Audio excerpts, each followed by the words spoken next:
tal amigos? Bienvenidos nuevamente a un podcast más de Cuarto Ángel.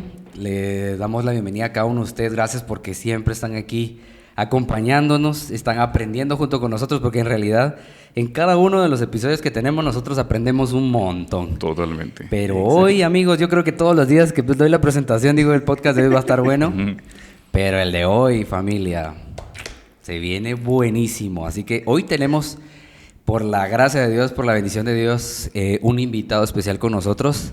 Pero quiero dejarle el tiempo aquí a Ronald para que nos haga favor de presentarlo. Antes de presentarlo, quiero confesarle al pastor que este tema que queríamos grabar ya se lo le habíamos preguntado al pastor Junior Campos sobre la posibilidad de grabar con usted hace muchos meses. Sí, incluso lo queríamos hacer online. ¿No? Ajá. Okay. Y o sea que este tema lo hemos estado ansiando desde hace mucho tiempo. Okay. Amigos, queremos dar la bienvenida aquí con nosotros al pastor Roger Ruiz. Sabemos que ahorita él nos estaba comentando que está haciendo una transición. Se está despidiendo de UNADECA, que es la Universidad Adventista de Costa Rica, que casi que toda Centroamérica llega allá a UNADECA. Somos UNADECA lovers. Y ahora el pastor está trasladándose al CETAI, me dijo, ¿verdad? Sí, que correcto. Es la entidad encargada de los doctorados y maestrías en toda Interamérica. Pastor Roger, gracias por estar con nosotros. Bienvenido a Guatemala. Yo sé que usted tiene sangre guatemalteca. Un privilegio, claro. Para mí es un gozo, una alegría. Realmente en lo que tiene que ver con el ministerio, aquí yo he dejado mi ombligo ministerial. Aquí comencé mi ministerio. ¿Ah, sí? Así que en lo que soy pastor o ministro, soy guatemalteco. Eso está bien, muy bien. Nos entendemos entonces. Excelente. Queremos entrar de lleno, amigos, porque ustedes saben que este tema va a estar muy bueno y queremos entrar de lleno. Y sí queríamos empezar con dos preguntas básicas, pastor, lo decíamos fuera de micrófonos. En lo más corto posible, ¿qué es la vida y qué es la muerte? Correcto. Muy bien. La palabra vida o vivir, el verbo vivir en el idioma hebreo es el verbo hayah. Hayah. Sí, hay dos verbos que se parecen en la pronunciación y casi son idénticos. Es el verbo hayah, con una J suavecita al principio. Ese hayah significa cero estar, ¿verdad? Cuando Dios dijo, por ejemplo, yo soy o yo seré el que seré, usa ese verbo, hayá. Pero entonces, si usted le pone un poquito más fuerte la J al principio y dice hayá, entonces ya no es cero estar, es vivir. Entonces, la vida, el alma viviente, nefesh hayá, el nefesh que respira. En realidad, en breve, es cualquier persona que respira. Okay. Porque viene de la palabra nefesh, alma, hay, viviente. Entonces, ¿cómo se formó el alma viviente? Dice la Biblia que Dios formó al hombre del polvo de la tierra, dice Génesis 2:7, y después alentó el nishmat, el aliento de vida, o su aliento, y entonces fue el hombre un nefesh haya. Entonces, ahí nosotros tenemos la vida. La vida en el ser humano comienza con la composición de la materia y el soplo de vida. No puede ser una o la otra por separado, porque allá en Eclesiastés 12:7 dice que cuando sucede la muerte, que vamos a la otra pregunta, es el proceso inverso. El espíritu vuelve a Dios y el polvo vuelve a la tierra. Entonces, ese espíritu simplemente es el aliento de vida que tiene el ser humano. Entonces, podríamos así conceptualizar la vida y la muerte en lo que tiene que ver el ser humano. Según la palabra de Dios, es la unión de la materia, de toda nuestra composición química, que podríamos ponerlo en la tierra. Nosotros tenemos toda esa... Y es por eso que Adán, Dios le puso Adán. Adán viene del hebreo que tiene que ver con arcilla, con rojo. Por ejemplo, Edom, ¿se acuerdan que Edom dice que le llamaron Edom porque era rojo, arcilla? Rojizo. Entonces, rojizo. Entonces, tiene que ver con el afar, Adam, Adamá, dice en Génesis 2:7, el polvo de la tierra, esa es la materia. Y si nosotros miramos la tierra y comparamos el cuerpo humano, los componentes químicos de la tierra están en el cuerpo humano y viceversa, ¿verdad? Entonces, pero eso mismo estaba inerte, así que Dios puso su espíritu y entonces hay un alma viviente que hace vida, y cuando esas dos cosas se separan, pues es el concepto de la muerte, y ahí se destruye el nefesh. Hay algunas personas que piensan que el nefesh, el alma, es eterna y que es inmortal.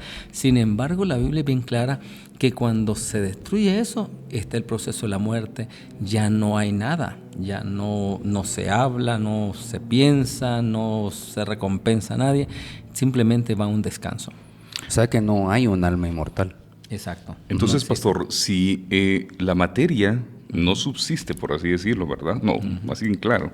Sin el aliento de vida que Dios dio para formarse en Nefesh, sí. Entonces, la idea del alma inmortal, como decís, no tiene sustento bíblico. Correcto. Okay. Entonces, al morirse la persona, dejó ya de existir, no hay pensamiento, no hay nada más. Entonces, ¿en qué momento o por qué Jesús ofreció vida eterna? Correcto. O una resurrección. O una resurrección. Exacto. ¿En qué momento se da eso? Correcto.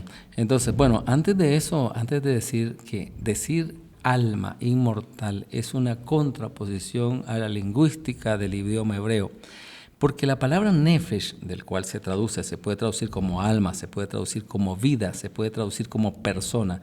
Un nefesh es una persona que respira. De paso, viene del verbo. Hay sustantivos que vienen de los verbos y son sustantivos derivados de verbos. El verbo del cual viene la palabra nefesh, que es alma, es el verbo nafash. ¿Y qué cosa es nafash? Nafash es cuando uno está cansadísimo después de una carrera y entonces le hace esto. Eso, ¿verdad? Tomar aire, eso es. Y ese verbo nafash se encuentra varias veces en la Biblia en ese contexto. Por ejemplo, uno de los verbos del mandamiento del sábado es tomar aire. Es el reposo físico, significa tomar aire. Dice que Jehová, dice ahí mismo en Éxodo, ¿verdad? En Éxodo 12, 34, dice que el Señor, al revés, 34, 12. El Señor dice, reposó y nafash tomó aire también, ¿verdad? O sea, eso es nafash, tomar el aire. Tomar aire significa respirar, es nutrir el cuerpo con aire. Así que si de ahí viene la palabra alma, nefesh, es alguien que tiene que estar respirando. O sea, el alma no puede ser un ente desencarnado que no tiene pulmones. O sea, que no respira, no puede ser. Entonces, lo que Dios es el único que puede hacerlo, como lo hizo al principio en Génesis 2:7. Él unió los dos elementos y produjo el Nefesh Hay, el alma viviente. Entonces, cuando eso se separa, es Dios mismo el único que puede volver a unirlo para que haya. Y eso es lo que se da en el proceso de la resurrección. En la resurrección, el polvo se une nuevamente con ese aliento de vida y la persona puede resucitar. Ahora, es interesante que cuando nosotros miramos las resurrecciones en el Antiguo Testamento, la primera persona que fue resucitada, uno piensa, por ejemplo, Abraham. Imagínense ustedes, nadie había sido resucitado. Y Abraham dijo, cuando yo sacrifique a mi hijo, dice Hebreos capítulo 11, no es cierto. Yo estaba pensando, dice, de que el Señor lo puede levantar de los muertos. Claro, Abraham no contaba de que le iban a decir que no lo sacrificara. Pero él, si lo sacrificara, él estaba pensando, Dios tiene poder para resucitarlo. Y eso no se dio, sino hasta que llegó Moisés, ¿verdad? Moisés, el Señor lo hizo descansar, murió en el monte Nebo. Y entonces en Judas 7 miramos nosotros al arcángel Miguel que viene a contender contra el diablo por el cuerpo de Moisés. Venía a resucitarlo. Claro, Satanás nunca había visto que nadie se había resucitado y entonces hizo la guerra. Pero el Señor Miguel, que es Jesús, y podríamos decir muchas otras cosas en cuanto a esto, la palabra Miguel viene del vocablo mi, que significa quién, la preposición ka, que significa cómo, y él, que significa Dios, Mijael se dice en hebreo. Entonces, ¿quién es como Dios? El único que es como Dios es Cristo, y al único que se le llama arcángel en 1 Tesalonicenses 4:16 dice que Jesús, el mismo Señor, vendrá con voz de arcángel.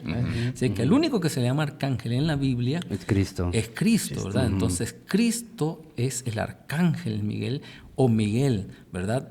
Entonces el gran príncipe que está en Daniel 12. Entonces él está bastante conectado con el proceso de resurrección. Es Miguel quien resucitó a Moisés. Y en Daniel 12:2 hay una resurrección que tiene que ver con Miguel también. Es cierto, sí, también. ¿Cuándo se dará ese momento de que Dios permita la resurrección nuevamente de alguien? Porque después de los textos bíblicos no se registra pues una resurrección desde que se cerró este canon, ¿verdad? Uh-huh. ¿Cuándo volverá a suceder una resurrección como las bíblicas? Sí, realmente la doctrina de la resurrección nosotros la encontramos como un hilo en todas las escrituras.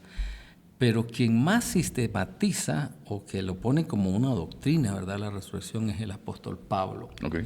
Algunos lo van mencionando, así Jesús mismo lo menciona, le dice a Marta, resucitará. Uh-huh. Marta sabía que Lázaro iba a resucitar en el día postrero. Uh-huh. Jesús le dice, no, yo soy la resurrección y la vida, pero no va sistematizando. Es Pablo en 1 Corintios 15 que habla de esto mortal y de esto inmortal. Esto mortal es necesario que sea incorruptible, y entonces él va diciendo en qué momento va a ser. Y en 1 Tesalonicenses capítulo 4 es donde el versículo 16 en adelante es donde Pablo ya sistematiza más y él dice que los muertos en Cristo, en el momento que Jesús viene, los muertos en Cristo resucitarán primero.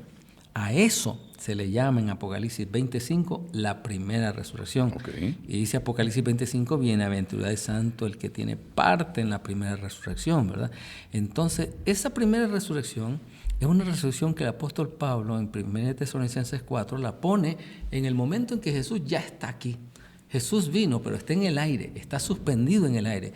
En la segunda venida de Cristo que estamos esperando, Jesús está suspendido en el aire, entonces Jesús llama a todos aquellos que murieron en Cristo, desde Abel hasta el último que haya muerto en Cristo, entonces se levantan. Ahora bien, además de esa resurrección, que es la resurrección general, le llamamos, ¿verdad? Uh-huh. Una resurrección así, la Biblia nos habla en Apocalipsis 26 de una segunda resurrección, uh-huh, que es una resurrección que dice Juan capítulo 5, versículo 28 y 29, le llama resurrección de condenación. Uh-huh. Hay una resurrección de vida general para todo el que murió en Cristo y hay una resurrección de condenación. Apocalipsis 26 pone eso después de 1000 años, después del milenio. Así que sí, ahí se dan las dos grandes resurrecciones, la resurrección primera y la segunda, podríamos decirle, una de vida eterna y otra de muerte eterna, en forma general. No obstante, además de esas dos resurrecciones generales, la Biblia habla de muchas otras resurrecciones que han sucedido en la historia, incluso que van a suceder y que no tienen que ver con esas primera dos, y la segunda. ni la primera ni la segunda. Por ejemplo, la resurrección de Moisés, la resurrección de aquel hombre de los huesos de Eliseo, resucitó, la resurrección de Lázaro. Claro, pero las únicas resurrecciones, hay una resurrección especial que no fue para muerte otra vez. Porque, por ejemplo, Moisés, sí, claro, Moisés se fue al cielo. Moisés lo miramos ahí en el monte de la transfiguración que desciende junto con Elías. Que incluso es una figura de la primera resurrección. Correcto. De aquellos que han muerto en Cristo y resucitaron. Exacto, Moisés. Ahora bien, pero tenemos, por ejemplo, Lázaro volvió a morir, el que se resucitó cuando cayeron sobre los huesos de Eliseo, volvió a morir. Exacto, volvió a morir, ¿verdad? De la hija de Naín, de la viuda de Naín. Sí, también volvió a morir. La hija de Jairo. Pues, exacto, la hija de Jairo volvió a morir. Eso es pues así. Sin embargo, nos dice el Evangelio que cuando Cristo resucitó, resucitaron algunos con Él también. Eso es interesante. Ajá. Exacto, ¿verdad? Dice que Jesús clamó en gran voz y entregó el Espíritu. Eso está en Mateo 27, 50 en adelante. Y entonces dice que en ese momento en que Él clama y muere en la cruz, se parten los sepulcros. Y dice que los cuerpos de muchos santos que habían dormido resucitaron después de la resurrección de Él.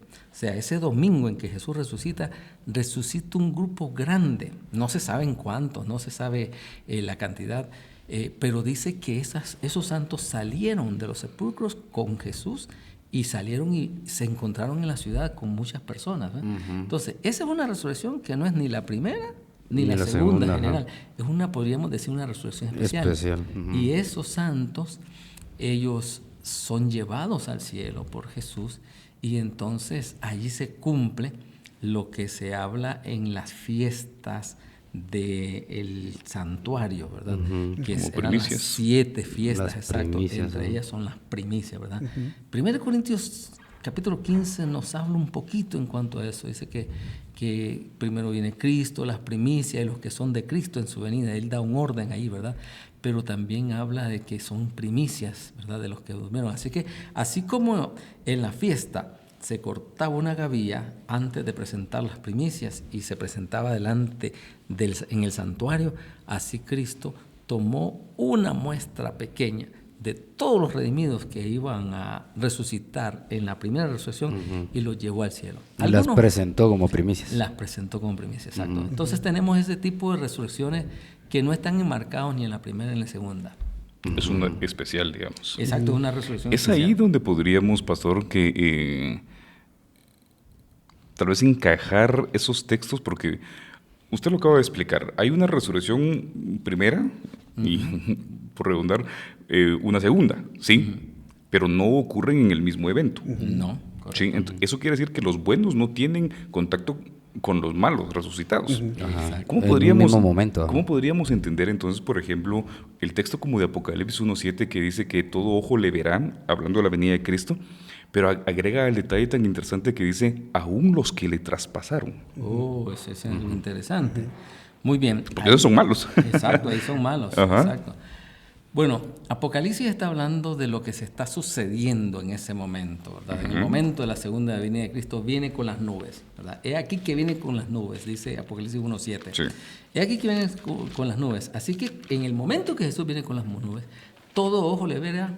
En ese sentido es todo ojo de los que estén vivos. Claro, sí. Todos los vivos le van a ver. De paso, Apocalipsis 6 nos habla acerca del sexto sello y dice que en el sexto sello allí algunos impíos miran a Jesús y dice a las rocas caed sobre nosotros. Y escondernos del rostro. Escondernos del rostro. Así es que hay vivos que son malos, o sea, que nunca aceptaron a Cristo como Salvador personal y que les llegó lo que dice Apocalipsis 22:11. El que es justo sea justo todavía, el que es inmundo sea inmundo todavía. Y dice el versículo 12 aquí que yo vengo con mi galardón y voy a recompensar a cada uno según su obra. Así que justo antes de la segunda venida de Cristo ya se va a dar un veredicto de quién está a cuentas con Dios, no tanto en el sentido de las obras que haya hecho, sino que si ha aceptado la salvación de Cristo, ¿verdad? Okay. Entonces Jesús viene a dar el veredicto a cada uno, así que hay vivos que son malos, ¿no?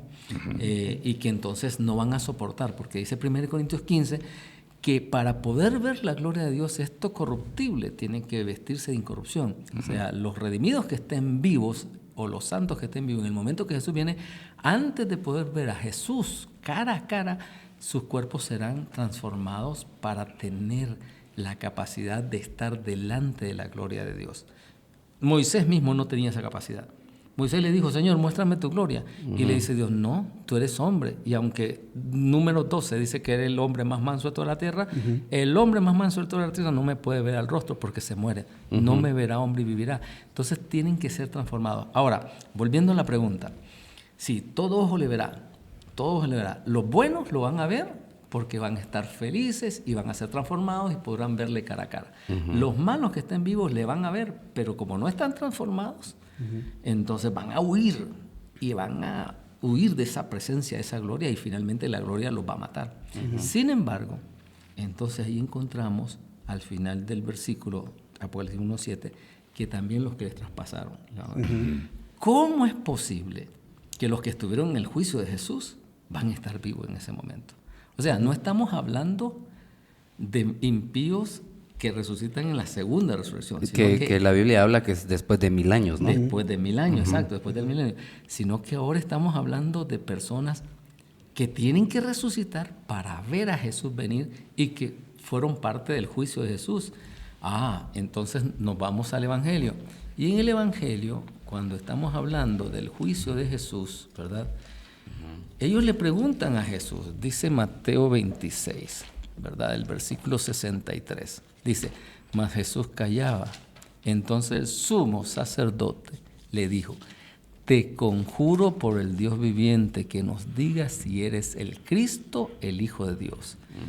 Y dice que Jesús le dijo, tú lo has dicho. Y además os digo que desde ahora veréis al Hijo del Hombre sentado a la diestra del poder de Dios y viniendo en las nubes del cielo. O sea, en el mismo juicio, Jesús le dice a Anás y a Caifás y a todos los que están ahí, el concilio, el Sanedrín reunidos, ustedes me van a ver venir en gloria. Wow. Ustedes me van a ver. Ahora me miran con la corona de espinas, ahora me miran con los latigazos, me miran así. Pero ustedes me van a ver, van a tener la oportunidad de verme como Rey de Reyes y Señor Señores, viniendo en las nubes de los cielos. Pastor, perdón, y esto según lo que estamos leyendo en Apocalipsis, esa venida en donde todo ojo le verá y a uno que los que le traspasaron, está hablando de la segunda venida de Cristo, no de la tercera después del milenio. No, exacto, está hablando de la segunda venida de Cristo, correcto. Ok. ¿Y se cumpliría esto? Y se cumpliría esto. Ahora, el asunto es que para que esto se cumpla, y para que se cumpla lo que dijo Jesús, debe haber una resurrección antes de que Jesús venga. Una resurrección especial. Exacto. O sea, tiene que haber una resurrección no de la segunda resurrección, ni tampoco la primera resurrección que Jesús ya está aquí. Es Jesús cuando está aquí suspendido en el aire que Él llama a los justos de todas las edades en la primera resurrección a levantarse. Dice, porque dice 1 Tesalonicenses 4, ¿verdad? Que el Señor quedará en el aire y nosotros nos levantaremos y recibiremos al Señor en el aire. Y es ahí donde Él viene con sonido de trompeta, con voz de arcángel, con trompeta de Dios, y los muertos en Cristo resucitan. Pero Jesús ya está aquí, los llama. Así que para que estos impíos miren a Jesús venir en gloria, Desde el inicio. desde el inicio de su venida, tienen que haber resucitado antes, un poco antes.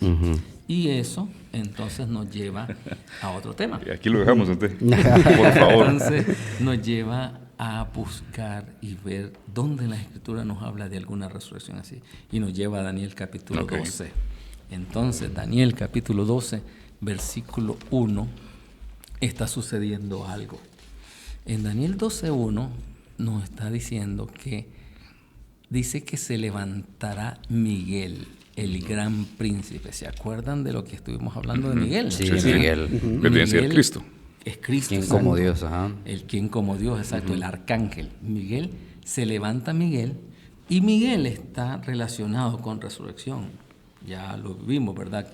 Y ahora se levanta otra vez y dice que habrá tiempo de angustia, como nunca hubo. Miren que ahí en el versículo 1, en el original hebreo, 4 veces se menciona la palabra tiempo, la palabra et en hebreo. Et será tiempo de angustia, y dice como nunca ha habido hasta aquel tiempo, y en aquel tiempo será redimido tu pueblo, será liberado tu pueblo. Entonces Daniel 12:1 nos enmarca en un tiempo especial, un tiempo donde ya se terminó la gracia, un tiempo donde Miguel, Cristo Jesús está viniendo, se levanta. Y el asunto es que aquí hay un tiempo de angustia. Ese tiempo de angustia es angustia para las naciones, pero también angustia para el pueblo de Dios. Es un tiempo donde están siendo perseguidos el pueblo de Dios. Entonces, dice que de esa angustia será liberado tu pueblo. O sea, ¿qué estamos diciendo acá? La palabra malat en hebreo, que es la palabra liberar, en todas las escrituras el contexto de malat es aquellos que están a punto de morir y alguien los libra de la muerte. Como el Éxodo, por ejemplo. En el Éxodo, correcto, aunque en el Éxodo no está la palabra malat, pero por ejemplo, como como Lot, sí. Lot, los ángeles le dijeron, mira, huye a ese monte y sé liberado, sé malat.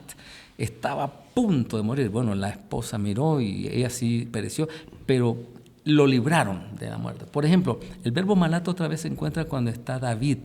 David lo manda a matar Saúl y Mical, su esposa, le dice, corre, huye, y lo desgaja, ¿verdad? En la ventana para que huya y dice, malat, líbrate. Él es liberado. O sea, todas las veces que aparece el verbo malat significa que alguien está a punto de morir y entonces es liberado. Entonces, en el contexto de Daniel 12:1, esos del pueblo de Dios que están siendo liberados es porque están en un inminente peligro de muerte. Okay. O sea, los quieren matar. ¿Tendrá alguna relación, pastor, con lo que menciona Apocalipsis 13, por ejemplo, de hay un decreto de muerte? Correcto. Para aquellos que no adoren a la bestia y a su imagen, correcto, sí, está un decreto de muerte. De paso, en Daniel 11, si ustedes miran Daniel 11, 44, ahí en Daniel 11, 44 y 45, en el 45 dice que el rey del norte va a poner sus tiendas, ¿verdad?, de su palacio entre los mares y la tierra y el monte glorioso y santo.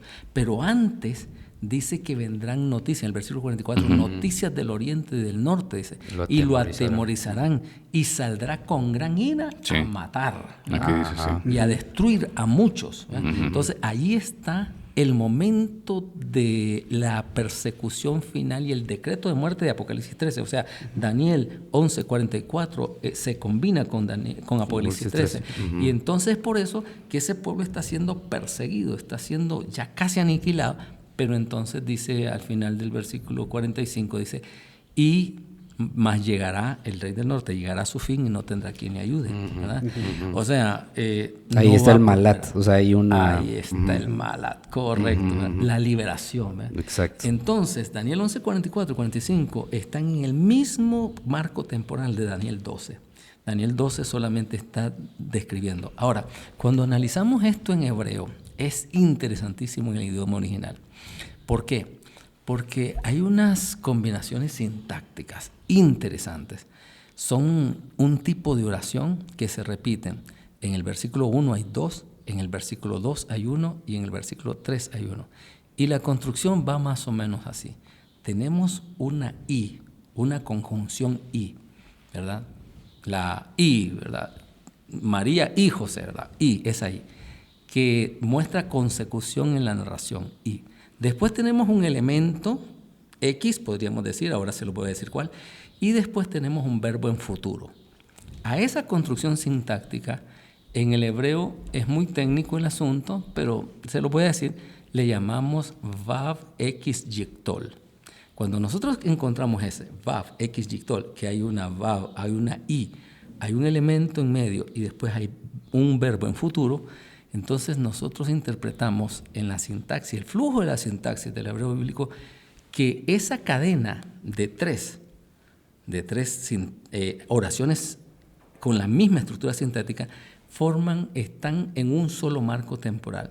Y les voy a decir ahora cómo funciona. Dice, y, está en el versículo 1, ¿verdad?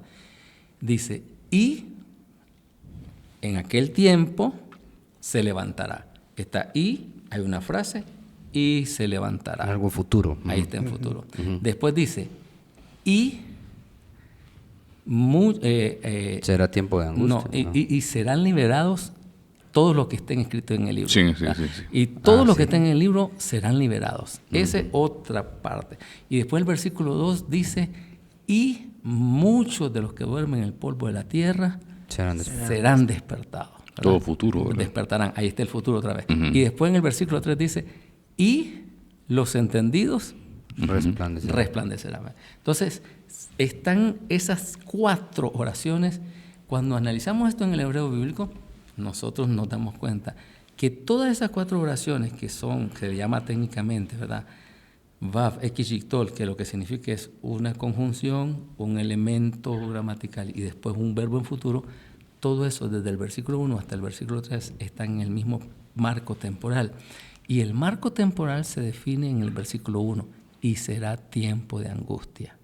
O sea, todos los eventos del capítulo 12, versículo 1 al 3, están pasando suceden en el tiempo de angustia. En el tiempo de angustia se levanta Miguel, eso es lo que comienza el tiempo de angustia. En el tiempo de angustia son liberados los santos, ahí dice el versículo 1, ¿verdad? Será liberado tu pueblo, todo el que esté escrito en el libro. En el tiempo de angustia son resucitados, dice, ¿verdad? Y muchos de los que duermen en el polvo de la tierra se levantarán, ¿verdad? Despertarán, más bien dice. Sí, despertarán, correcto. Y después dice, y muchos, y los entendidos, dice el versículo 3, resplandecerán. Entonces, todos esos eventos están sucediendo en tiempo de angustia. Eso quiere decir que la resurrección de Daniel 12:2 está dentro del tiempo de angustia. No está en la segunda venida de Cristo, sino que está en el tiempo de angustia. Y ahora cuando nosotros miramos Daniel 12:2 en una forma más cercana, nos acercamos un poquito más, ¿verdad? Allí dice, Y dice, muchos de los que duermen en el polvo de la tierra despertarán. Ahora, estos muchos que duermen no son todos. Si ustedes notan, dice muchos de los que duermen. Es un grupo selecto. Exacto. Los que duermen en el polvo de la tierra, esos sí son todos. El que duerme en el polvo de la tierra es el que murió desde Abel hasta el último. Hasta el único que descanse. Esos son todos los que duermen. Pero de esos que duermen, dice que hay un grupo que se llama muchos.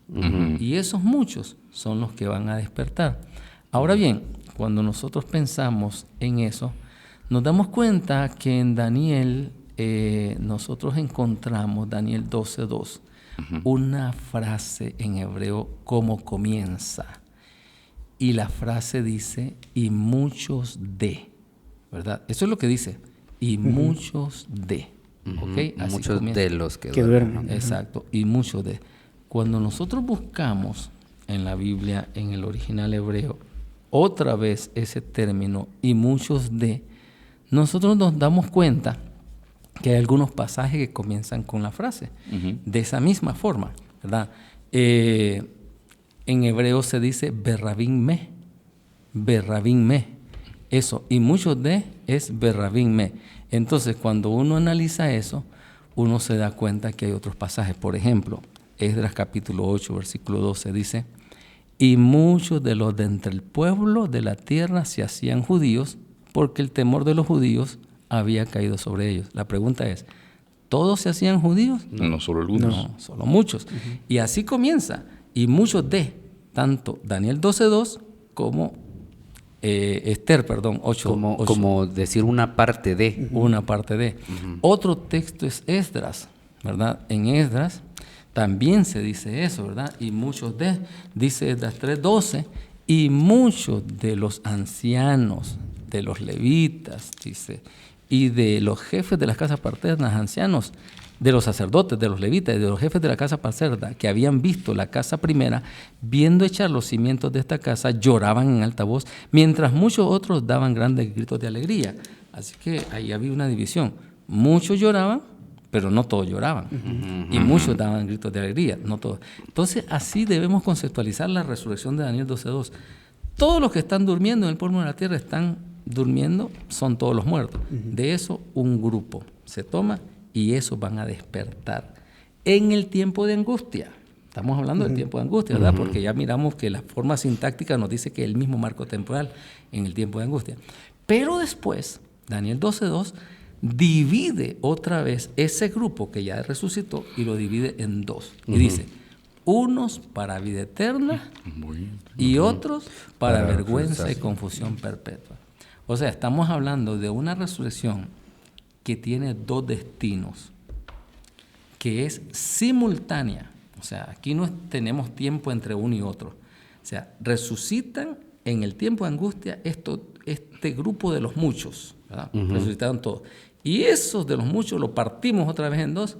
Unos van para vida eterna y otros para vergüenza y confusión perpetua. Pero entonces, pastor, quiere decir que entonces en ese evento de la resurrección especial no solo se levantan, por ejemplo, lo que dice Apocalipsis 1:7 de los que traspasaron a Jesús, sino que si hay unos que se van a levantar para vida, eso quiere decir que antes de la resurrección, cuando Cristo venga, bueno, de general, hay buenos también, claro, que se van a levantar. Exacto, justamente. Y es por eso que Daniel 12:2 no la podemos conceptualizar como una doctrina nueva. No es una doctrina nueva de la resurrección, no.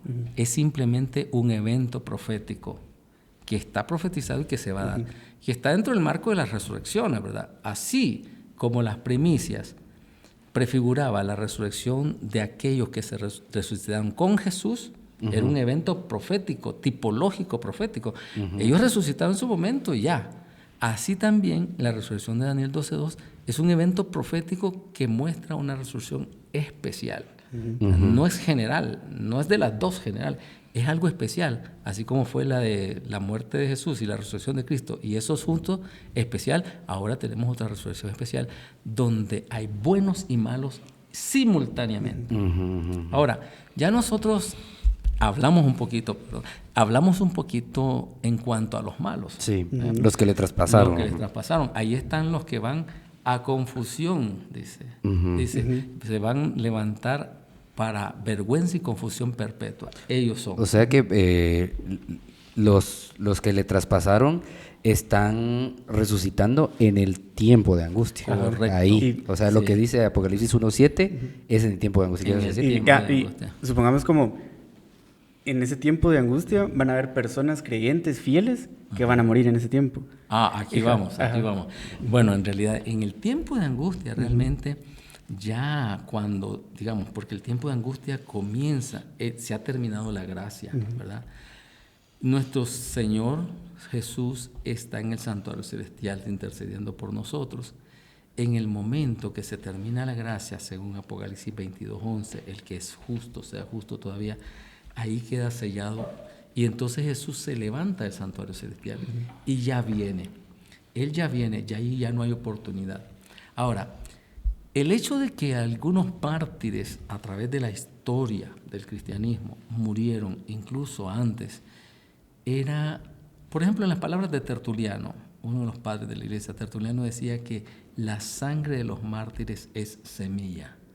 O sea, los mártires, al mirar a los mártires morir, era incentivar a otros al evangelio. En vez de huir del evangelio, muchos más se entregaban. Entonces, ya en el momento que no haya oportunidad para nadie, ya no hay objeto que muera ninguno más. ¿Entiendes? Entonces, al comenzar el tiempo de angustia, ya no va a morir ningún más, ningún fiel más. ¿Por qué?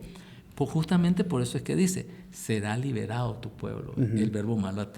Querrá el Satanás matarlos, el edicto de muerte estará allí, querrán destruirlos, pero Dios los va a proteger. Eso es esperanzador. Se podría decir que es por la razón, quizás sea porque en ese momento pues ya se ha cerrado la gracia y ya, o sea, ya la muerte de un mártir ya no serviría de conversión para alguien más. Correcto, ya no hay más. Entonces, Por ejemplo, en ese tiempo todavía no ha llegado personas que mueran hoy en día o en estas épocas modernas. Hay una posibilidad de que nosotros los podamos ver en esa resurrección especial. Bueno, aquí vamos a ver eso, ¿verdad? Aquí vamos a ver Otra eso. vez. Sí. Aquí buenísimas preguntas, claro que sí, de eso se trata. Entonces, ¿qué sucede? Sucede lo siguiente, que, claro, se termina el tiempo de gracia, comienza el tiempo de angustia de Daniel 12, 1, 2 y 3, ¿verdad? Comienzan esos eventos. Los santos están siendo liberados porque el Señor los está protegiendo y entonces se levantan los malos. Elena G. de White añade además, ella dice que además de los que están en el juicio pueden ser también los enemigos más acérrimos de la verdad, los que le han hecho guerra a Dios y a su pueblo. Algunos de ellos se levantarán ahí. Eso es algo que amplía el espíritu de profecía. Pero entonces ahora ya miramos para qué. Imagínense ustedes levantarse en esta época al mirar. Ellos van a mirar todos los elementos del mundo, todos los elementos naturales convulsionados para la segunda venida de Cristo. Imagínense ustedes un Anás y un Caifás mirando todo eso. Claro que va a ser confusión. Claro, y eso le iba a preguntar a usted si alguna vez usted se había imaginado cuál iba a ser la reacción de estas personas al estar en un mundo totalmente digital, ¿verdad? Ajá. Con edificios y todo eso, ¿verdad? Es una confusión terrible y por eso, y también vergüenza cuando miran al que crucificaron, al que tenían con la corona de espinas, ahora sí, mirando en las nubes de los cielos. Es vergüenza, ¿no? Entonces, y van a ser, de los seres humanos, van a ser los que mueran, por ejemplo, 3 veces. ¿Por qué? Porque murieron la muerte natural, se levantarán para mirar a Jesús, pero como no están transformados, no van a ser transformados, morirán otra vez, y después en la segunda resurrección resucitarán para ya la muerte completa. Podrían ser también aquellos que pidan a las rocas y las piedras que caigan sobre ellos y le escondan el rostro del que Aunque viene. en forma general todos los impíos van a pedir eso, pero ellos también estarán en Serían ese grupo. parte de ese grupo. Exacto, claro. Ahora bien... Bueno, específicamente ellos, porque ellos sí lo conocieron en persona. Sí, exacto. ¿Verdad? Y sí lo están viniendo a venir. Y se estaba viendo. cumpliendo lo de Mateo 26. Sí, correcto. Ellos lo van a reconocer. Sí, lo van claro. a reconocer. Eso es delicado, Dios les sí. va a dar la oportunidad de reconocer a Jesús. Pero entonces ahora vamos al grupo de los buenos, ¿verdad?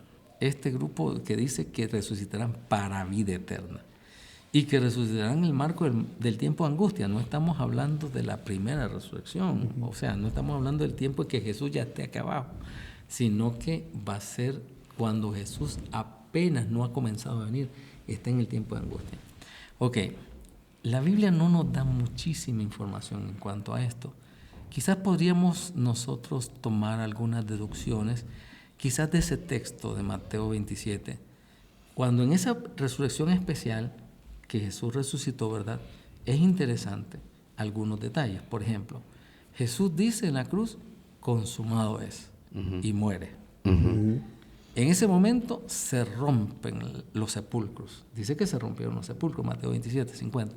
Se rompen los sepulcros, ¿ok? Cuando Jesús termine su obra en el santuario celestial, también va a decir, consumado es. ¿Sí?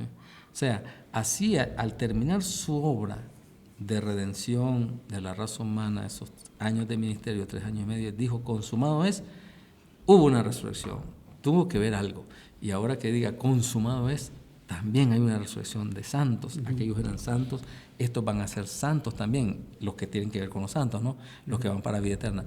Por otro lado, aquellos salieron y se mostraron en la ciudad. ¿Miraron ustedes ese detalle? Sí. Cierto. Dice que no solamente se quedaron ahí al lado de sus tumbas, dice que llegaron a la ciudad y se mostraron a muchos, les aparecieron a muchos. ¿Qué andarían haciendo esos santos? Sí, yo también lo he tratado de imaginar, he tratado de encontrar una razón. ¿Qué hacían? Bueno, podríamos pensar, y como les digo, esto ya son conclusiones que uno puede pensar, pero que podrían ser de las Escrituras. Recuerden ustedes que le habían dicho a los soldados, y más, le habían pagado los sacerdotes a los soldados, y le habían dicho, ustedes lo que van a decir es que le robaron el cuerpo. No ha resucitado. No ha resucitado. Entonces, Jerusalén se cundió de la fake news, ¿verdad? Ahí. Jerusalén se cundió y todo el mundo dijo, ¡ay, Jesús sí, se lo robaron! ¿Verdad? Se lo robaron. Y eso. Entonces, Dios tenía también otro ejército para dar la verdadera versión. Sí. Y vienen estos resucitados, ¿qué podrían estar haciendo en Jerusalén? Apareciéndosele. Bueno, yo digo, diciendo, señores, no es cierto, Jesús resucitó y yo resucité con él. ¿Verdad? O sea, dando su propio testimonio, ¿no? Por otro lado, ¿qué está pasando con la iglesia? En el momento que Jesús muere, la iglesia está encerrada, están miedosos, están angustiados, ha muerto el Señor Jesús. Es más, en Lucas 24, ahí van los 2 discípulos hacia Emaús y diciéndole, ay, nosotros pensábamos que Él era el que iba a liberar a Israel y ahora el tercer día y todo eso. O sea, andan una actitud que están apesadumbrados en angustia. Entonces, pienso que estos santos que resucitan también pueden llegar a darle un mensaje de ánimo a aquellos que están desanimados porque su Señor ha muerto y decirles, señores, no, Él ha resucitado, créanle a María, créanle a... Sí, María fue la primera, ¿verdad? María Magdalena. Créanle, Él ha resucitado y nosotros resucitamos con Él. Ahora bien, pongamos esto en el marco del tiempo de angustia. ¿Para qué resucitan los buenos? Ok. En primer lugar, vamos a ir a Apocalipsis 14. ¿Okay? En Apocalipsis 14, allí se nos habla de 3 mensajes. Sí. Desde Apocalipsis 14 se nos comienza a hablar del primer mensaje, el primer ángel, el segundo ángel, el tercer ángel. Y entonces ya en Apocalipsis 14, del versículo 9, dice... Y el tercer ángel le siguió diciendo a gran voz, si alguno adora a la bestia, a su imagen, y recibe la marca en su frente y en su mano. Ahí comienza la narrativa, en el versículo 9, el tercer ángel. Si ustedes miran, seguimos hasta el versículo 13, dice, oí una voz desde el cielo que me decía, escribe, bienaventurado de aquí en adelante los muertos que mueren en el Señor. Sí dice, el Espíritu descansarán de sus trabajos, porque sus obras con ellos siguen. Es interesante el elemento temporal. Ahí dice, de aquí en adelante son bienaventurados los muertos. O sea, y estamos hablando del tercer ángel, que estaba en el versículo 9. O sea, desde el mensaje del tercer ángel, según el versículo 13, son bienaventurados los muertos. A ver, ¿qué corona tienen? esos muertos. Sí se ve así, ¿verdad? Como qué corona Sí, tienen. ¿qué ajá. corona tienen? ¿Por qué van a ser bienaventurados de ahí en adelante? ¿Por qué no son bienaventurados los que murieron Antes, ajá. sino que de allí, del tercer ángel en adelante, hay una bienaventuranza? La palabra bienaventurado en el idioma griego es la palabra Macario, Macarios. Yo tengo un compañero en Costa Rica que es el pastor Macario, ustedes lo conocen. Yo le digo, tú tienes que ser, porque Macario no solamente significa bienaventurado, significa feliz. Entonces yo le digo, tú tienes que ser un hombre muy feliz porque tu apellido es Macario, así que bueno, tienes que ser feliz. Entonces, estos son felices, son bienaventurados entre todos los muertos, del tercer ángel para adelante. Si usted busca en hebreo la contraparte de Macarios, usted va a encontrar la palabra Ashrei. Ashrei en hebreo se dice bienaventurado o feliz. Y cuando buscamos en el Antiguo Testamento dónde está Ashrei en el término de las profecías, nosotros encontramos Daniel 12:12. Daniel 12:12. En el mismo capítulo. Exacto, en el mismo capítulo. Daniel 12:12 está la palabra Macarios o Ashrei. Y dice, bienaventurado el que espere y llegue a 1335 días. No podemos hablar de toda la profecía de los 1335 ahora, pero lo que sí les puedo decir es que esa profecía va desde el año 508 hasta 1843. Así se cumple, ahí se cumple la profecía de los 1335 días, desde el 508 hasta 1843. Ahora, qué interesante que dice bienaventurado, y es el mismo término que está en Apocalipsis. Así que la bienaventuranza de Daniel es la misma bienaventuranza de Apocalipsis, está en el marco del mensaje del tercer ángel. Y justamente en 1842, 43 y 44 se estuvieron predicando los mensajes del primero, segundo y tercer ángel. ¿Ve? Entonces, esta bienaventuranza de Daniel 12:12 tiene que ver con el movimiento adventista. Wow. Aquí está una de nuestras partidas de nacimiento de este pueblo. O sea, Daniel 12:12 y Daniel 8:14 tenemos dos partidas de nacimiento. Eso nos muestra que no somos, o sea, que este pueblo, este movimiento es un movimiento especial, es profético. Entonces, por eso es que desde que se comenzó a hablar del mensaje de la segunda venida de Cristo y del mensaje el primero y el segundo y el tercer ángel, de ahí en adelante los muertos son bienaventurados. ¿Qué corona tiene? Bueno, ahora vamos a decir. Todo adventista del séptimo día, es cierto, amamos el guardar el sábado, pero la primera parte de nuestro nombre es adventista, porque esperamos el advenimiento de Jesús. O sea, esa es nuestra marca, nuestro sello especial. Nuestra esperanza. El pueblo, exacto, somos el pueblo que Dios levantó para predicar esa verdad, entre muchas otras verdades. ¿Verdad? Jesús viene. Y miren, sucede algo, entre nuestro pueblo sucede algo que cuando estamos jóvenes decimos el mensaje, el advenimiento a todo el mundo, ¿en qué? En mi generación. En mi generación, eso lo decimos, ¿no? Ese es el blanco. Nuestro blanco, los conquistadores. Pero ya cuando escuchamos a un hermanito predicar de los 80 años, 70 y tantos, ya lo escuchamos del púlpito decir, ay, muchachos jóvenes, ustedes sigan adelante, ustedes van a ver al Señor Jesús, yo tal vez ya no, yo voy a descansar, pero ustedes van a mirarlo, así que sigan adelante. Como que entre más va llegando la edad, ya se va olvidando o al menos renunciando a la esperanza de mirar a Jesús venir en gloria. Y eso les pasó a los pioneros, por eso sucedió el chasco, porque ellos esperaban, se quedaron viendo, ¿verdad? Esperando. Y Daniel, ese librito en Apocalipsis que se lo comen dulce y que dicen Jesús viene el 22 de octubre de 1844, pero después les amarga el viento, el chasco. Entonces Dios les dice en Apocalipsis 10, el último versículo, es necesario que profetices otra vez. Hay que seguir predicando que Jesús viene.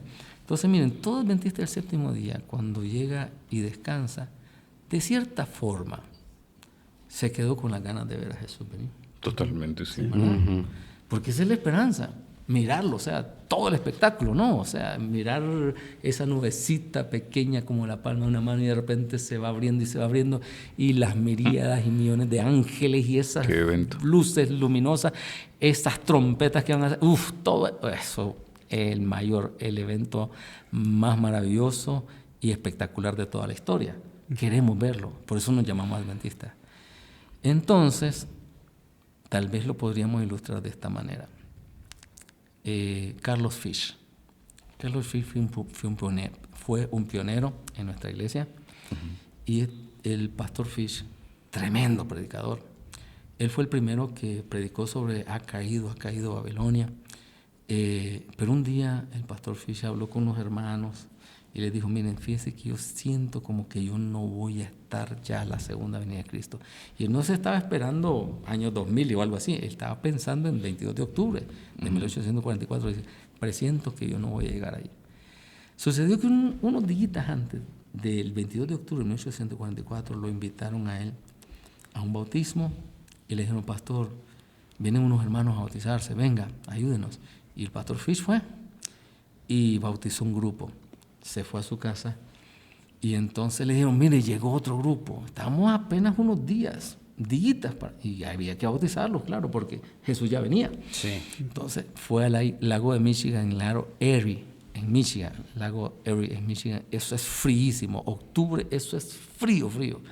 Bautizó otro grupo y otro tercer grupo lo mandaron a llamar y volvió a bautizar.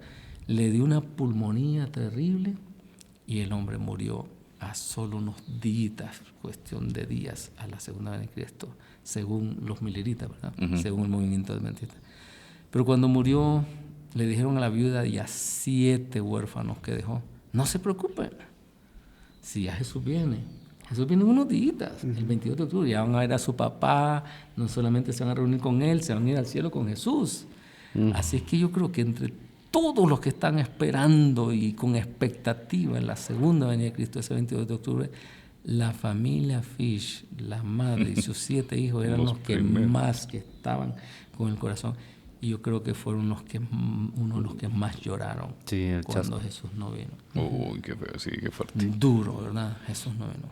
Pero miren, en realidad, todo adventista del séptimo día, por eso que ha muerto en el mensaje del tercer ángel, que creyó que pasó el chasco y que ha creído en el mensaje del tercer ángel, de allí en adelante, esa bienaventuranza tiene que ver con Daniel 12:2. O sea, Dios no nos va a dejar chasqueados, le vamos a poder ver. Y por eso es que la sierva del Señor en el conflicto de los siglos, y miren que no hemos citado nada de la profecía, pero la sierva del Señor en el conflicto de los siglos, ella dice, cita Daniel 12:2 y dice que todo el que ha muerto en el mensaje del tercer ángel será resucitado en esa resurrección. Wow. Esa resurrección. Así que vamos a tener el privilegio de ver a Jesús venir antes en gloria. Vamos a tener el privilegio, si nosotros morimos, a no perdernos el evento. Y no solamente eso, animar a nuestros hermanos que estén pasando el tiempo de angustia y están pasando los momentos más difíciles de su vida y su carrera cristiana. Pero qué interesante será mirar a hermanos, y aquí estamos respondiendo su pregunta, ¿verdad? Mirar a hermanos que conocimos y que fueron al descanso y que ahora de repente los miramos ya, es decir, ánimo, ya está en las nubes, ya estoy aquí. Ya resucitamos. O sea, será un momentito, poquito antes de que Jesús venga, esos que murieron en el mensaje del tercer ángel y que animarán al pueblo, será algo precioso, maravilloso. Entonces, sí, ahí está. Esos son los que resucitan para vida eterna. Pastor, o sea, sin duda, esto es un mensaje demasiado esperanzador. Amén. De recordar no solo familiares, sino a hermanos adventistas pues, que uno ha conocido, maestros de mi niñez, por ejemplo, en la iglesia y todo. Saber que van a estar antes de que Cristo venga. ¿Existe algún evento que señale ese momento? Bueno. O que uno pueda decir, estamos viviendo el tiempo de angustia, sí, pero hay algo que lo va a marcar. Y que si yo sé que pasó esto ya, y lo próximo que viene es la resurrección especial. ¿Hay algún evento que nos podría...? Bueno, miren, esto está enmarcado en la séptima plaga, ¿verdad? Ok. En la séptima plaga, al menos el conflicto de los siglos presente, en la séptima plaga.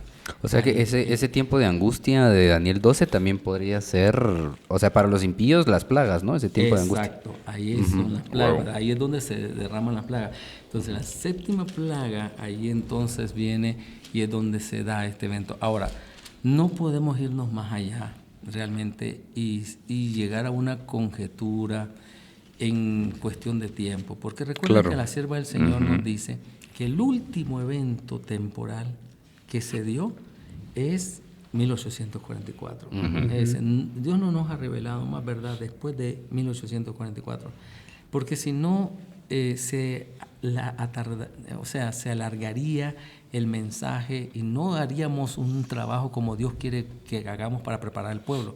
Entonces Dios no nos ha dado ni tampoco tiempo para el derramamiento del Espíritu Santo, dice ella, ni tampoco para el derramamiento de las plagas o el inicio del tiempo de angustia. Está cercano, está a las puertas, claro que sí. Daniel 11, 40 al 45, ahí tenemos un esquema que podemos irnos guiando para ir sabiendo ahí.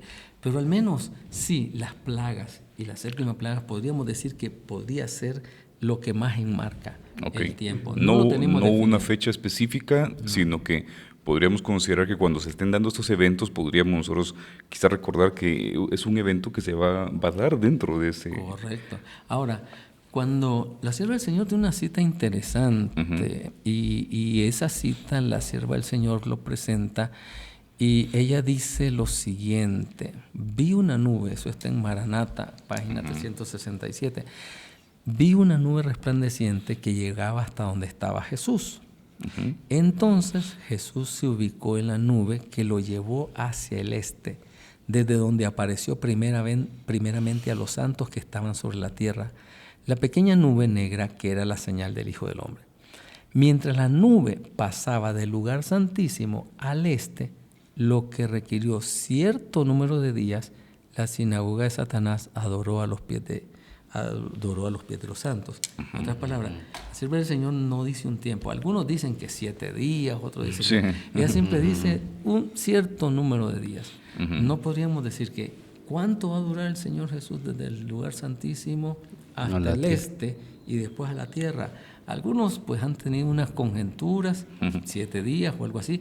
Sí, la sierva del Señor habla del viaje de regreso, que tenemos 7 días para ir de regreso, ¿verdad? Pero no sabemos. Pero los eventos del tiempo de angustia, que es cuando el Señor se levanta el lugar santísimo, hasta que viene, no es cuestión de que estar esperando 1 año, 2 años, o como algunos dicen incluso, algunos le han puesto hasta 3 años o algo así. No, es algo rápido. No, tampoco podríamos decirlo específicamente, pero es un evento muy corto, muy cortito, es muy rápido. Entonces, pero pues sí, bueno. vamos a estar... Amén, sí, gracias a Dios. No, que incluso, Sí, gracias a Dios. que incluso la Biblia menciona que esos tiempos tienen que acortarse, ¿no? Por amor a los santos. Exacto, amor a los escogidos. Pero gracias al Señor que el Señor nos va a dar esa oportunidad. Así que Daniel 12:2 está enmarcado en varios eventos. Daniel 12:1 se levanta Miguel, ¿verdad? Se quita las ropas de sacerdote, sumo sacerdote, deja la intercesión en el santuario celestial, se pone sus ropas de comandante en jefe de Miguel, ¿verdad? Viene a la tierra liberando a los santos, nadie muere de los que están vivos, y entonces resucitando a estos en el tiempo de angustia, y después al final, como dice Daniel 12:3, los sabios, que son esos mismos que estaban vivos, resplandecerán como el resplandor del firmamento. Entonces ahí se muestra la glorificación de los santos. Y entonces pues ahí ya estarán brillando para perpetua eternidad. Así que hay mucha esperanza. Pastor, yo le iba a hacer una pregunta con relación a ese. Ese es uno de mis textos favoritos justamente, de Daniel 12:3.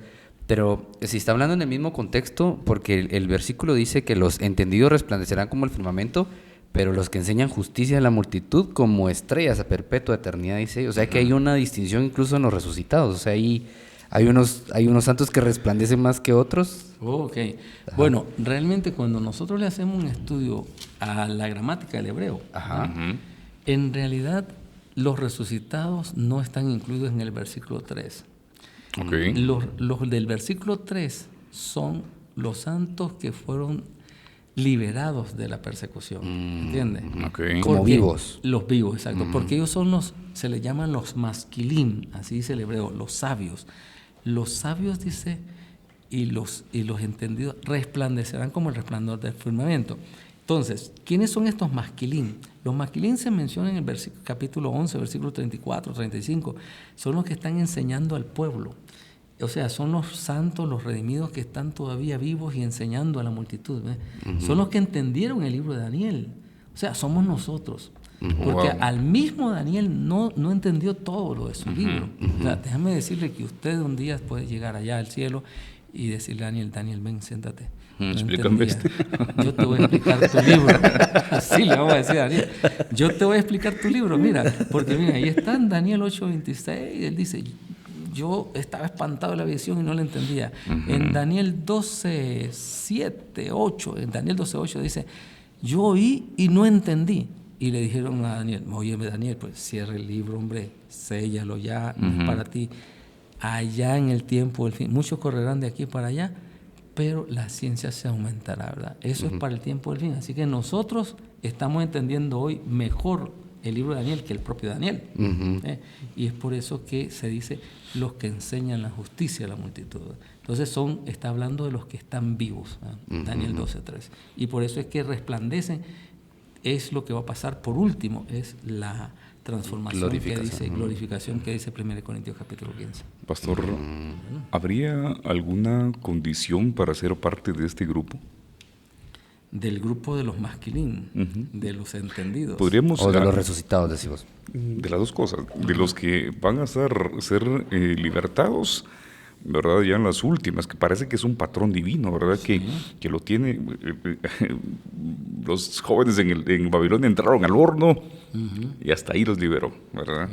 No, Moisés está enfrente del Mar Rojo, no hay nada, pero se mete al agua, hasta ahí lo libera. Exacto. Es lo mismo acá entonces. Sí. ¿Hay alguna condición para ser parte de los liberados y alguna otra para ser parte del grupo de la resurrección especial?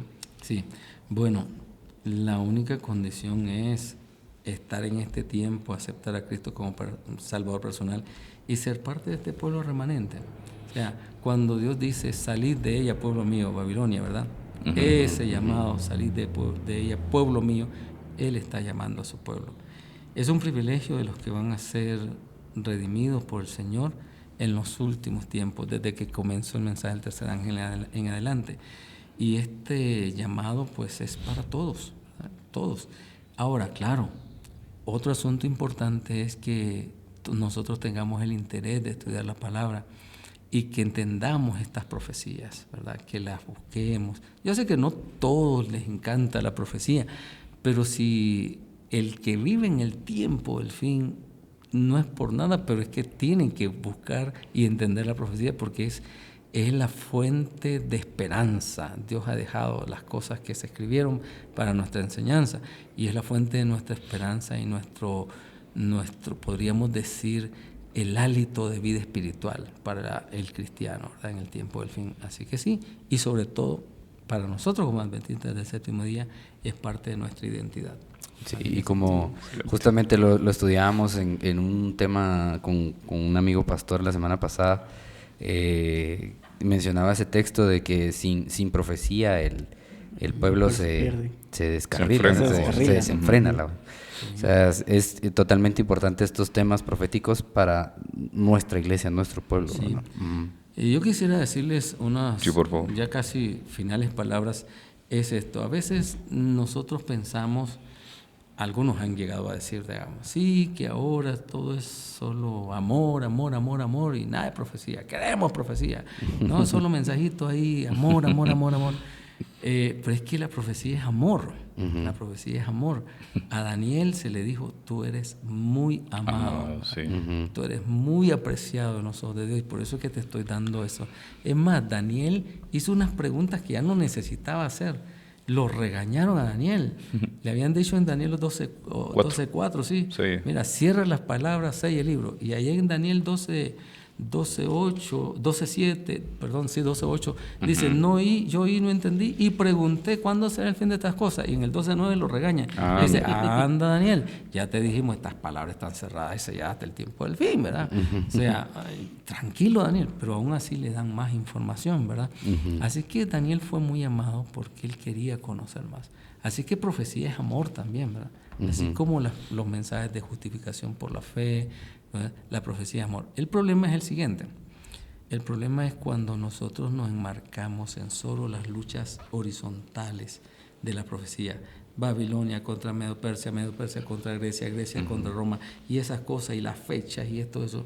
Pero cuando nosotros miramos el conflicto cósmico, Daniel 11 dice, 11:1 al 3, dice que el conflicto era grande. Y miramos cómo hay una lucha vertical. En realidad las luchas más importantes de Daniel no son las de las estatuas ni de las bestias. La lucha más importante es la lucha entre el cuerno pequeño y el príncipe del pacto. El cuerno pequeño y Jesús, Miguel, ¿verdad? En Daniel capítulo 11 ahí está los príncipes, el príncipe de Persia, que es el diablo realmente, contra Miguel, el gran príncipe. Esa es la lucha espiritual. Entonces cuando en vez de estudiar profecía para asustar, exaltamos a Jesús en la profecía, ahí encontramos la esperanza. Jesús, por ejemplo, en Daniel es el príncipe del pacto. Jesús en Daniel es Miguel, el gran príncipe. Jesús en Daniel es el Mesías príncipe. Entonces hay tantas facetas. Jesús en Daniel 7 es el Hijo del Hombre. O sea, hay tantas facetas preciosas de Jesús. Y eso es lo más importante de la profecía. Que incluso el libro de Apocalipsis es una revelación de Jesucristo, ¿verdad? Amén. Así es. Es un tema sumamente impactante, queridos amigos. Es un tema que espero que todos lo hayan disfrutado, que obviamente y posiblemente yo vi la presentación del pastor ahí que es gigante, ¿verdad? Estoy seguro que solo nos dio una pincelada, ¿verdad? Pero buena pincelada. Pero muy buena pincelada. Nos quedó bastante claro. La Biblia habla mucho sobre esto, ¿verdad? Y es muy esperanzador. Creo que mi mensaje sería ¿verdad? Que procuremos estar siempre del lado del ejército ganador, que es el de Cristo, ¿verdad? Sabemos que la lucha, como lo dice el pastor, es una lucha vertical, ¿verdad? Contra las fuerzas de las tinieblas. Y lo mejor que podemos hacer en esos tiempos es permanecer del lado de Cristo de una u otra manera. Esperamos que lo hayan disfrutado. Ese es mi mensaje final.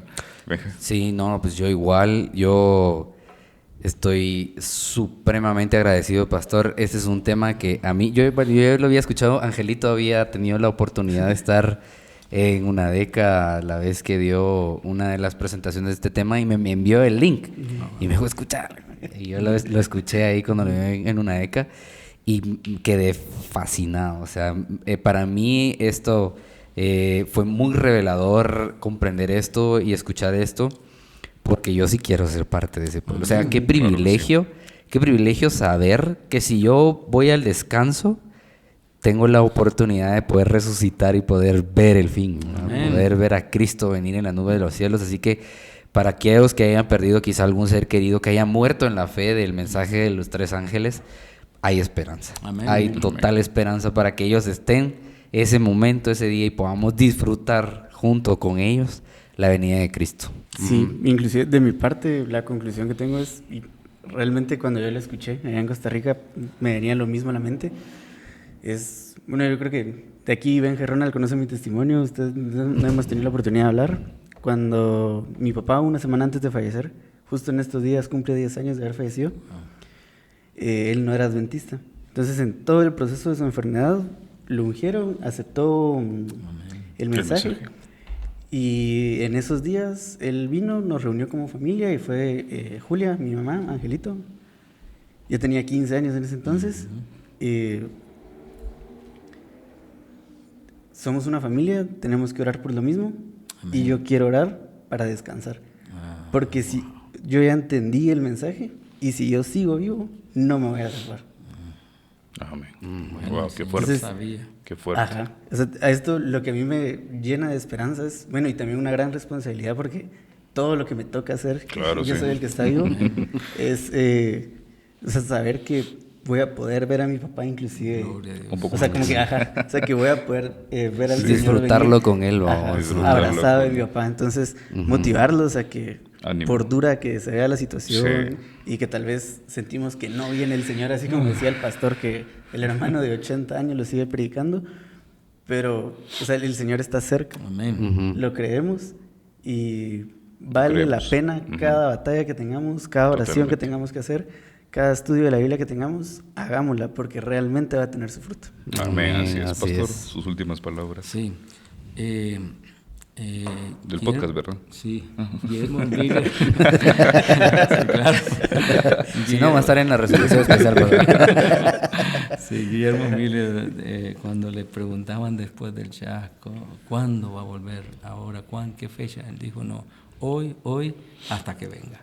Así que tengamos esa esperanza, la esperanza gloriosa de que Jesús viene y sigamos siendo adventistas, Amén. adventistas de todo corazón y prediquemos este mensaje y pasémoslo a las generaciones porque el Señor viene y eso nos mantiene con fuerza, esperanza, predicación, avance el Evangelio, avance en nuestra familia, avance en todos y que, como dice Tito 2:13, esperando la bienaventurada esperanza y la manifestación gloriosa de nuestro gran Dios y Salvador Jesucristo. Amén. Amén. Así Amén. es.